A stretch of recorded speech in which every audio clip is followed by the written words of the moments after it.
சொல்லுங்க மாமா. செங்கல் சொல்ல டாக்குமெண்ட் ரேவதி கிட்ட கொடுத்துருப்பீங்கல்ல, அதை ஈஸ்வரி கிழிச்சு போட்டா மாப்ள.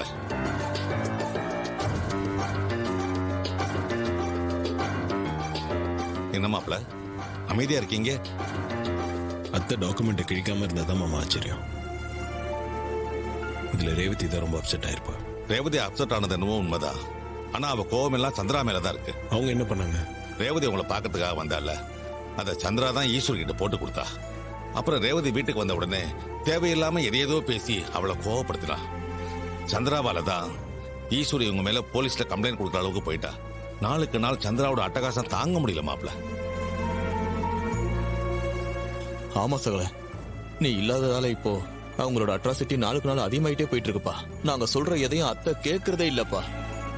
அவங்க என்ன சொல்றாங்களோ அதை தான் கேட்கறாங்க, அதை தான் செய்யறாங்க. இப்படியே போச்சுன்னு வையேன், நம்ம குடும்பத்தை நாசம் பண்ணிடுவாங்கப்பா. இதுக்கு ஒரே ஒரு வழிதான் இருக்கு. நீ திரும்ப வீட்டுக்குள்ள வந்தா மட்டும்தான் பழையபடி எல்லாமே மாறும்பா.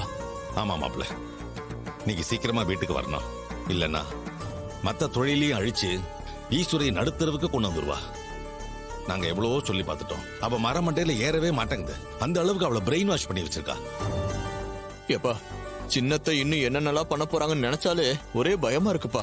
அந்த வீட்டுல அவங்க பயப்படுற ஒரே ஆளு நீதான். நீ வந்தா மட்டும்தான் எல்லாமே மாறும். பாம்புக்கு பால் வாக்குறோங்கிறது தெரியாமலேயே சந்திராவை ஈஸ்வரி நம்பிக்கிட்டு இருக்கா. நீங்க வந்தாதான் எல்லாத்தையும் சரி பண்ண முடியும் மாப்ள.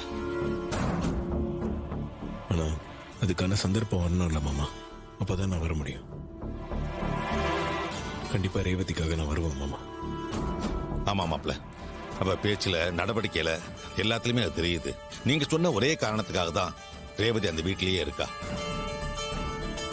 புதுசா கல்யாணமானவங்களை பிரிச்சு வைக்கிறது தப்புன்னு தெரிஞ்சே அந்த பாவத்தை ஈஸ்வரி பண்ணிட்டு இருக்கா. 25 வருஷமா செய்யாத ஒரு தப்புக்காக நான் அந்த தண்டனை அனுபவிச்சுட்டு இருக்கேன். இப்போ ரேவதி பிரிஞ்சு அந்த தண்டனையை நீங்க அனுபவிக்கிறீங்க. ஒருத்தியோட ஈகோக்காக எத்தனை பேர் தான் பலிகடை ஆகிறது மாப்ள. கவலைப்படாதீங்க மாமா, எல்லாத்தையும் சீக்கிரமே சரி பண்ணிடலாம். ரேவதியும் என்னையும் பிரிக்கிறதுக்காக சின்னத்தையும் அத்தையும் கண்டிப்பா பிளான் பண்ணுவாங்க. நம்ம கொஞ்சம் பொறுமையா தான் இருக்கணும். சீக்கிரமே அங்க வரதுக்கான சந்தர்ப்பம் வரும். அது சீக்கிரம் நடக்கணும்னு நான் கடவுளை வேண்டிக்கிறேன் மாப்ள. சரி, நான் கிளம்புறேன் மாப்ள. சரிங்க மாமா. வர சகல. போலாம் மாப்ள.